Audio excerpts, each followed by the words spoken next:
ओ मालक, मला कामाला घेता का? आपल्या आईची लय तब्येत खराब आहे. हे बाबा, लहान मुलाला काम करायला बंदी आहे आणि मी नसतं कामाला तू जा इथून. ओ मालक, नाही नका म्हणू. ओ आपल्या आईचं लय दुखत आहे. प्लीज मला काम द्या ना. बर बर, तुला जेवढं काम होतं तेवढं कर आणि जाताना आपल्याकडून पैसे घेऊन जाय. धन्यवाद साहेब.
हे बाळा, जाऊ दे ते, इकडे तू.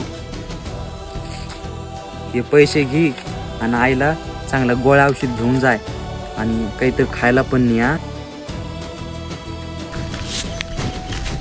खरंच परिस्थिती लय अवघड असती.